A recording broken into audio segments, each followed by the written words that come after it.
Hi, and welcome to Psychology of Learning in Action.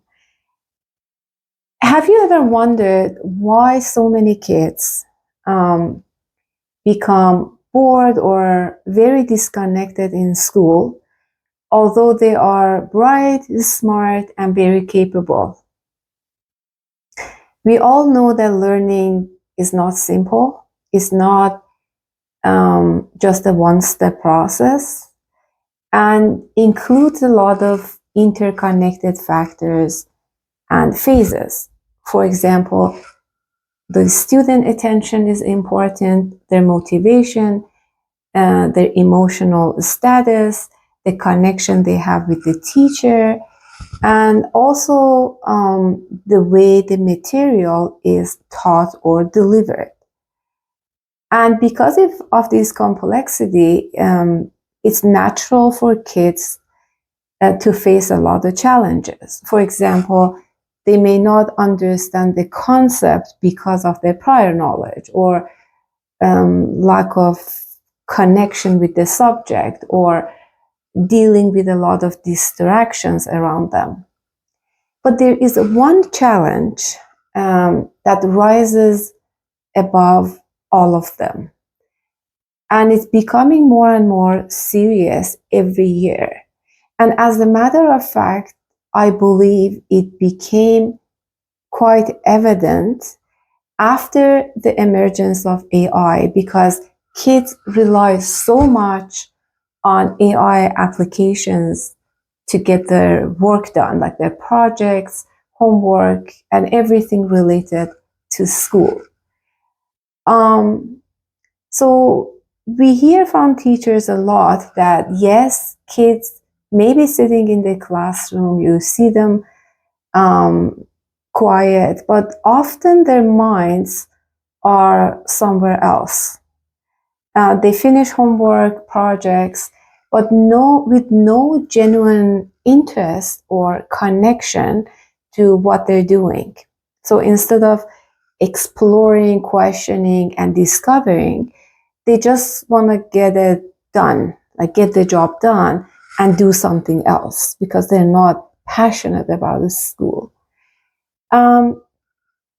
This is very concerning for parents because as a parent myself and an educator, I know this is not about grades. It's not like we as parents want kids to get an A plus all the time. It's all about the kind of relationship that our kids are building with learning itself. Like we want them to know how to learn. We want them to become curious. We want them to be independent learners so they know how to take care of themselves. I hear a lot of questions from parents like, why doesn't my child care about the school the way I did? I was very serious. I always, I was worried about my future. These days, kids are not. What is going to happen to their future? And one kind of very prominent question is, why is it such a struggle to get kids to focus on anything, especially when it comes to deep learning? Because these days, learning is very shallow. You give a topic to students, they immediately gather information using AI applications like ChatGPT or Gemini. And this is not learning because learning is much more complicated. It's about integrating the new knowledge into what you have already and then using that knowledge and applying that knowledge to problems in authentic contexts. I want to bring your attention to something a little bit different. It's not that the kids are less capable or less curious today. The real issue is that the traditional school system has not managed to keep up with the world our kids are growing up in. And that leads to one of the biggest challenges in education today, something I call the engagement gap. And what is this engagement gap and why does it exist? You know, kids are living in two different worlds at the same time, like in parallel.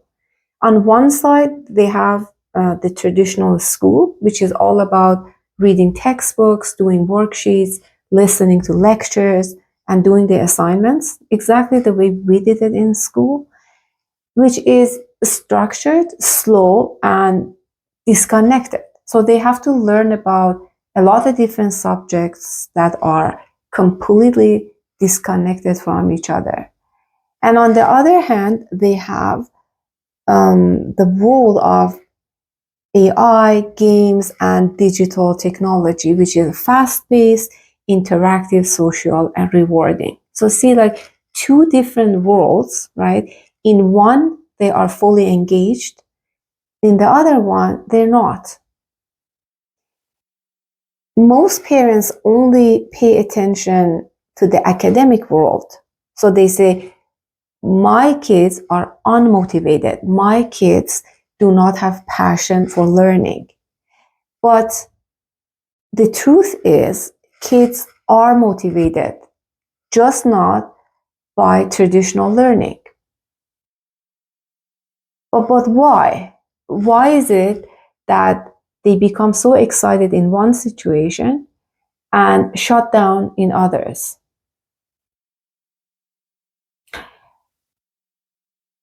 To explore this question deeper, I decided to get real data from kids in an authentic environment. So in the summer, I attended a couple of birthday parties, and when kids were talking about their time, the way they spent their summer, and they did activities, I also had a couple of questions. I said, guys, you spent a lot of time gaming. Have you ever thought about going to the library and picking up a book and reading it just for fun? And the other question I had that was based on the conversations they had, because it was all about going back to school, and they were really worried and they didn't want to. So based on that context, I asked my other question, which is, why do you find school boring? And these are the responses I received. Reading is boring and gaming is fun. Why would I read when there are AI summaries and audiobooks? I can ask ChatGPT to summarize a book in a few sentences, so I don't have to read big fat books. With games, we don't feel like we are wasting our time. If we mess up in a game, we can try again. If we mess up in school, we cannot do anything. We just feel dumb. In school, it feels like we are being told what to do all the time. It's all about force. In games, we are in control. And when I asked them to explain why, I requested more details. They were very happy to provide more. They said, in games, we get to choose what we want. We can get better at it. We play with friends or even make new friends. Games are exciting because there are puzzles, challenges, and rewards. It feels like we are part of something bigger, like a mission. And we can show our progress to others. And it feels good when people see we are good at something. So, number one, they were very excited when they were talking about this. They weren't bored at all because their voices got louder, they were energized, and also they provided a lot of information for me. And when I looked at the answers and analyzed the data, I found something very interesting. The answers perfectly lined up with a very well-known psychological framework, which is called the self-determination theory, or SDT. According to the SDT, people feel motivated when they get autonomy, competence, and relatedness. So autonomy is the situation they have a lot of options and they have a chance to choose. Competence or mastery is when people have an opportunity to increase their knowledge and expertise. Imagine at your job, you have an opportunity to become more knowledgeable every day. You learn something every day. You become the better version of yourself every day. Wouldn't it be motivating to do what you're doing? And the third element is relatedness. When we have a chance to exchange knowledge with other people, we acknowledge and appreciate their knowledge about our shared interests and the reflections we have on each other's work, we often get motivated. Basically, when you work with like-minded people, it's always motivating for you to do what you're doing because you have a chance to socialize with people. They understand what you're talking about. And again, you become better at what you're doing. And think about the answers they provided. They said, we get to choose. We get better at games every day so we can level up. And we do it with others so we can find new friends and we socialize. So see, games provide all three. Schoolwork sometimes provides one or two, but not all at the same time. So if you look at school and homework, so little choice, little connection, and wrong level of challenge. So it's either too easy or too hard. So it's boring. But gaming, especially when it's done online, you have constant choice, immediate feedback, you see progress, and also you have a chance to make friends and have social interaction. So now we realize why the traditional learning system cannot compete. But what can we do about this? The good news is when we analyze the problems, like exactly the challenge that we went over, the engagement challenge, when we analyze it and we realize exactly what is going on behind the scene, we can take action. For example, in this situation, we understand that these motivational principles can be applied to learning and make it more motivating by simply asking questions like, how can I give my kids more choice in what they're doing? How can I design challenges that are appropriate so they can see progress? And how can I connect them with others who share the same interests? Because real learning cannot happen without engagement. And if we want kids to learn, we have to find meaningful ways to engage them.